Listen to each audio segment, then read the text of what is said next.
Hi,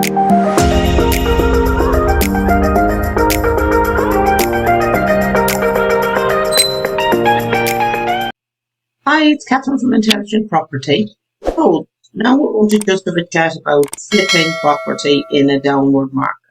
Now I'm saying a downward market, and it's not a downward market where I operate at the moment in Ireland, but always planning for the future. And everyone is expecting a recession. Well, they're expecting a downward trend in property prices. And I do think we'll see that some places, but I don't think we'll see it everywhere. I know I mentioned in previous video reasons why, supply is low, demand is high, where people want to live has changed. So there's lots of different reasons. Property is actually relatively cheap compared to building property. So how can you do flips?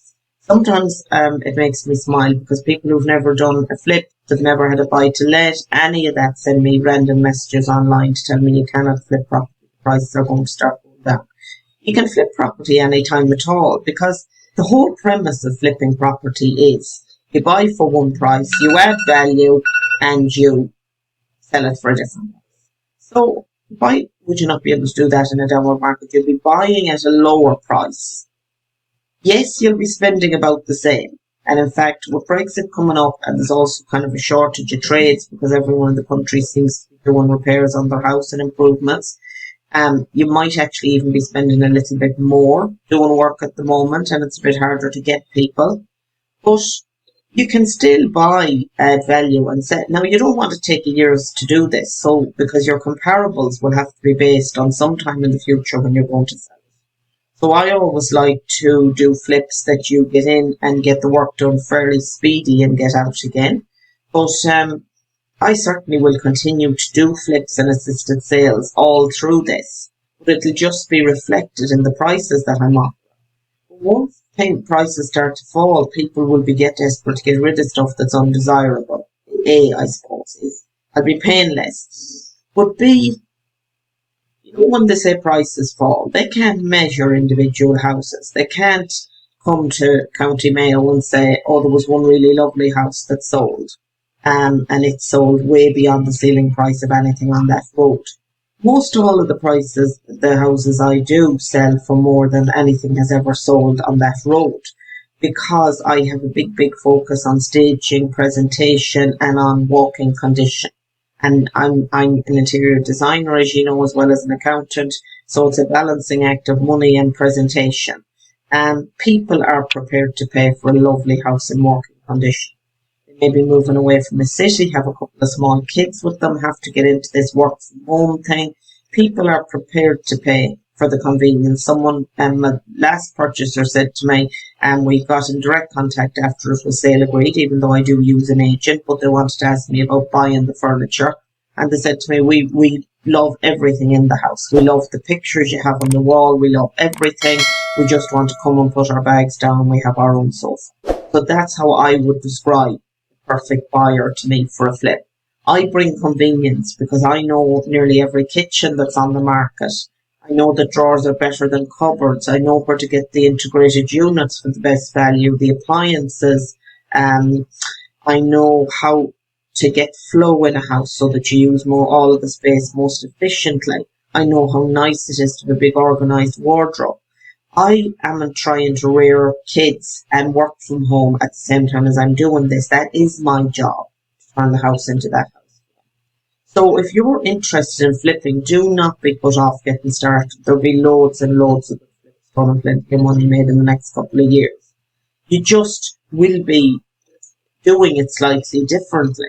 You're going to have to assume your selling price is a bit less than what you'll be getting today. I've never really been, the last year or two, I haven't been a fan of flipping in Dublin anyway, because I feel like it's just harder to get the bargains. And maybe now we'll be able to see where to get the bargains, actually. And this might make things a bit easier there. So yeah, you'll be geared towards a different sales target. You will be spending about the same on the work, but you'll be paying less. And the same thing I think about volume of houses. Sometimes when you go to, say, UK training courses, they talk obsessively about volumes and only working in places with 20,000 people or more.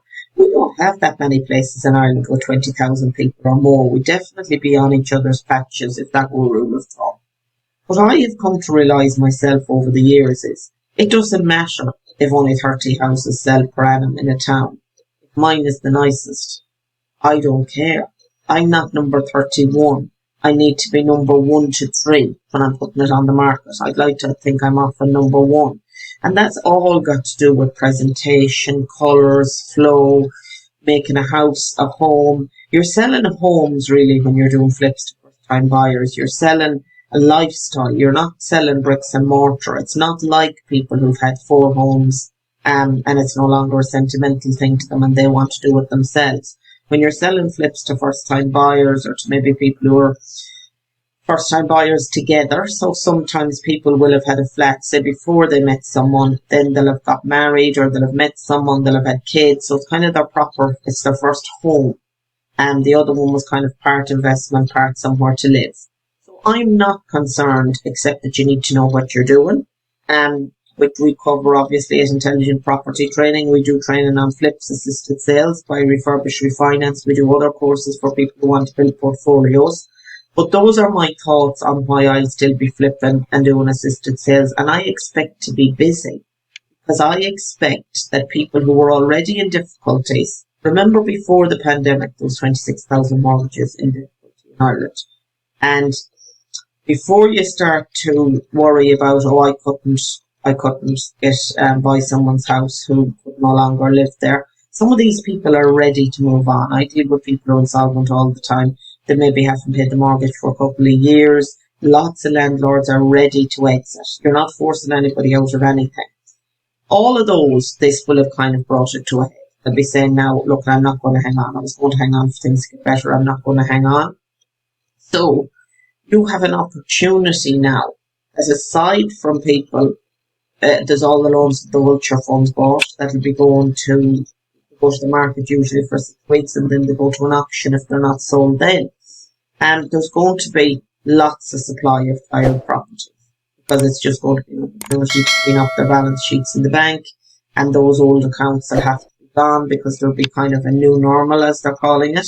So I think it's a good time to be doing flips and assistance. That you just need to know what you're doing. It's not something that you try and guess or watch a few videos even like this. These videos are designed to introduce you to me, to give me a feel for whether I'm somebody you could learn from, and then to consider doing proper training if so. But you don't just rush out and start buying houses without any training or any plan as to who you're going to sell them to. Obviously, you need proper training.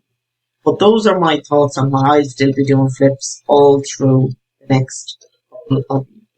Thanks a million. Hope you enjoyed.